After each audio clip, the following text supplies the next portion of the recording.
புஷ்பா அரசியல் அப்படின்ற ஒரு கமெண்ட் வந்து எந்த அளவுக்கு சோஷியல் மீடியாவில் இப்போ தாக்கத்தை ஏற்படுத்தியிருக்கு, இங்கே சட்டமன்ற களத்தில் எப்படி எந்த அளவுக்கு தாக்கத்தை ஏற்படுத்துச்சு அதெல்லாம் நம்ம பார்த்தோம். அதுக்கு முதல்வர் தரப்புல இருந்து பதிலடியும் கொடுக்கப்பட்டிருக்கு. மக்கள் அரசை புஷ்பா அரசுன்னு திமுக ஏளனம் பேசி இருக்கிறது அப்படின்னு விஜய் காட்டமாக சொல்லியிருக்காரு. சட்டப்பேரவையில் எதையும் தான் மறைக்கவில்லைன்றதுக்கு நேரலையே சாட்சின்னு சொல்லியிருக்காரு. டிஜிட்டல் தொழில்நுட்பத்தை நம்பி இல்லை, மக்கள் உணர்வுகளை நம்பி தான் நாங்கள் இருக்கோம்னு முதலமைச்சர் விஜய் சொல்லியிருக்காரு. ஸோ அந்த வார்த்தையை அவரை வந்து அதை சரியாக எடுத்துக்கல. ஸோ இந்த ரெஸ்பான்ஸும் வந்து நல்லா காட்டமாக தான் கொடுத்துருக்காரு முதல்வர் விஜய் அப்படின்றத பார்க்க முடியுது இல்லைங்களா? Okay, right. தொடர்ந்து ஜனாதிபதி ஆட்சி அமையக்கூடாதுன்றதுக்காக தான் திமுக கூட்டணி கட்சிகள் விஜய் அரசுக்கு ஆதரவு அளித்ததா உதயநிதி சொல்லியிருக்காரு. இது எந்த அளவுக்கு எடுத்துக்கிறது சலீம்? கடன் வாங்கி தாவேக்கு ஆட்சி நடக்கிறதுன்ற வேற ஒரு வார்த்தையை விட்டுருக்காரு. அதுக்குமே ரெஸ்பான்ஸ் வந்திருக்கு அந்த பக்கம் இருந்து.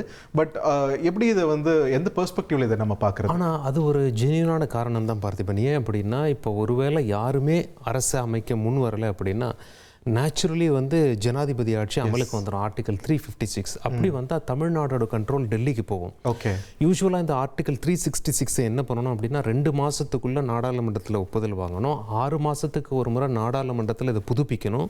இப்படியா 3 ஆண்டு காலம் தமிழகத்தில் தேர்தல் நடத்தாமலேயே காலம் கடத்த ஒரு வாய்ப்பு தான் அந்த ஜனாதிபதி ஆட்சி. அது தமிழ்நாடோட கண்ட்ரோல் டோட்டலாக டெல்லிக்கு போயிடும். சட்டமன்றம் செயல்படாது, நாடாளுமன்றம் தான் சட்டமன்றமாக நமக்கான சட்டத்தெல்லாம் நாடாளுமன்றத்தில் ஏற்றுவாங்க. கவர்னர் ஆலோசகரை வச்சு தமிழ்நாட்டை ரூல் பண்ணுவார்.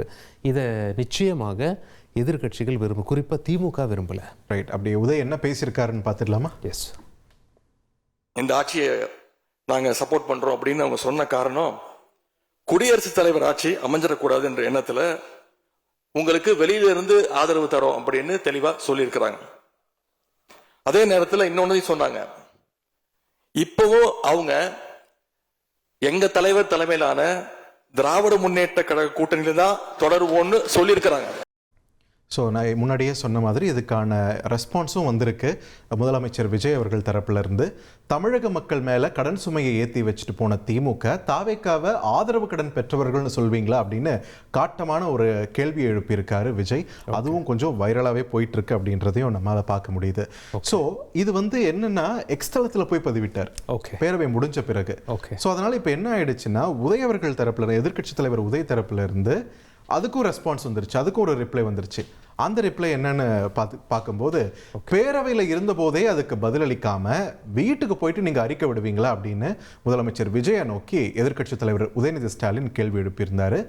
நாங்க வாங்கியிருக்கக்கூடிய வாக்கு விழுக்காடு எங்களுக்கு தெரியும் அப்படின்ற ஒரு விஷயத்தையும் பதிவு பண்ணியிருக்காரு. என்னன்னா, அந்த எக்ஸ்தல பதிவில் முதலமைச்சர் விஜய் வந்து நீங்கள் எந்த அளவுக்கு எங்களோட குறைவாக வாக்கு வாங்கியிருக்கீங்க பார்த்தீங்களா அப்படின்றத எல்லாம் டேட்டாவோட வச்சு பதிவிட்டிருந்தார்.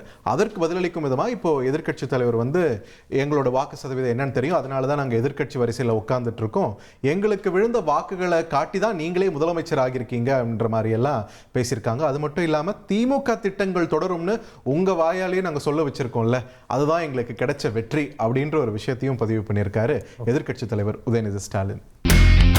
இனி செல்லும் இடமெல்லாம் செய்தி. தந்தை டிவியின் வாட்ஸ்அப் சேனலை ஃபாலோ பண்ணினா செல்ல இருக்கும் இடமெல்லாம் செய்தி. இதோ QR கோட், இப்பவே ஸ்கேன் பண்ணுங்க, ஃபாலோ பண்ணுங்க.